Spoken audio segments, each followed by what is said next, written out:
Christ's blessings, everyone, and I do apologize for the poor video quality. We're back to Japanese films. Why is it like this? Because basically, I have poor lighting in here right now. I normally do my better videos in the daytime, and when there's not enough lighting, it makes my camera struggle to think, and then I'm in a Japanese film. So please bear with me. I realize I've done a three-part video today already, and I needed to respond to one of my people that I subscribe to that I haven't done a video to in a long time. Now, to my pagan friends, please bear with me. I am speaking to... I don't believe he's a Christian. He's a minister. He's not a Christian. I don't believe he's a pagan, but he's speaking to I'm responding to a response video he did to a man who I believe is a Christian. Um, anyway, I'm going to tell a story, and this is meant for the minister. If you'd like to know what I'm talking about, link is in the sidebar, and I'll be trying to link this video to his video as well. Minister, according to you, well, I saw the response video you did regarding who's more powerful, man or God, because a kid ended up dying because he had leukemia. Parents were so religious, they showed their faith in God by not treating him and just praying over him. And of course, the boy dies, so the parents are now being charged with murder or whatever in the hell.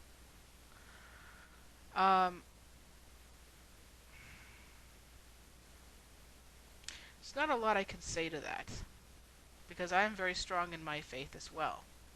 But I take faith a little differently, with a grain of salt.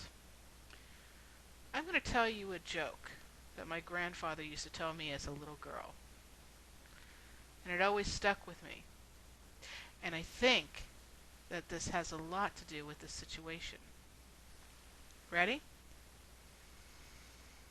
There was once this man, and he was a real man of God. He did everything he could to save as many people as he could.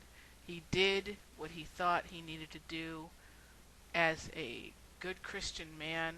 He always strived to be like Jesus Christ, although he always knew that he couldn't be.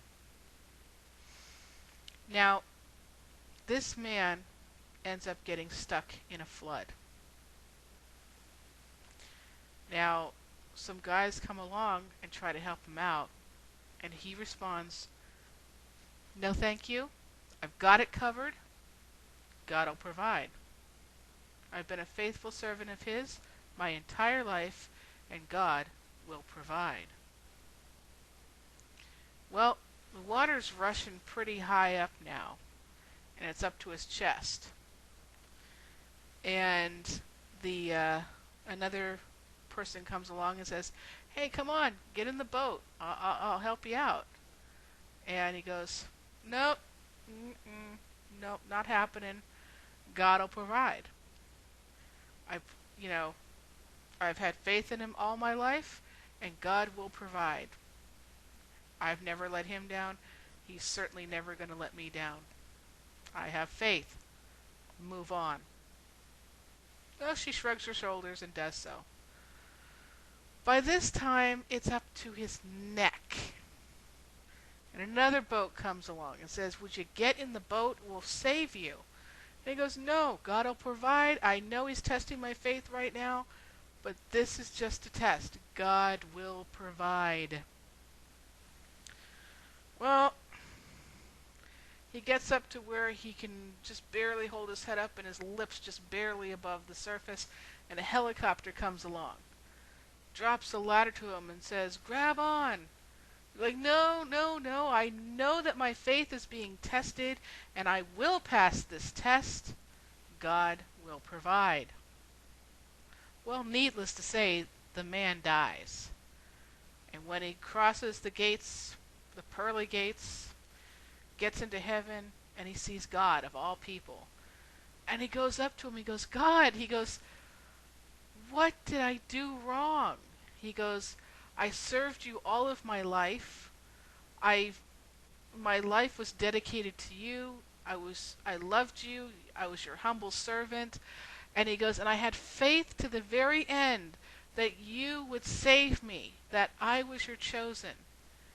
And he goes, well, geez, what do you want? I sent you 4 boats and a helicopter, but you didn't take either one of them, so it's not my problem.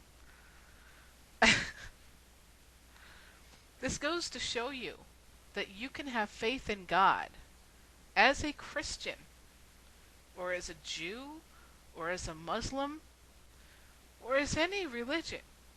You can have faith in your God or your deity, and yet you should not put your child's health at risk by putting your faith ahead of your child's health.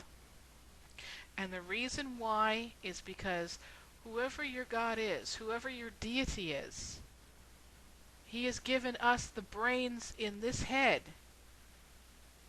and given us how to work these problems out, how to cure these deadly diseases. If you are a Christian and you believe that all comes from God,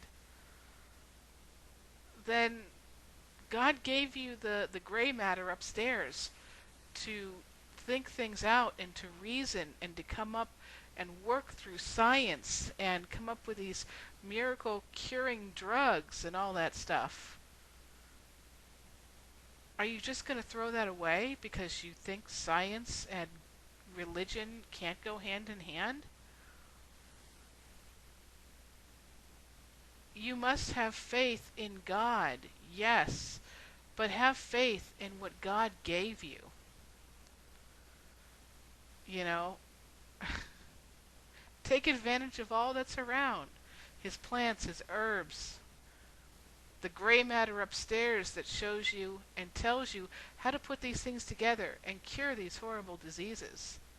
And yes, these parents were wrong for not really having faith in the Lord and what the Lord gave them. Blessed be.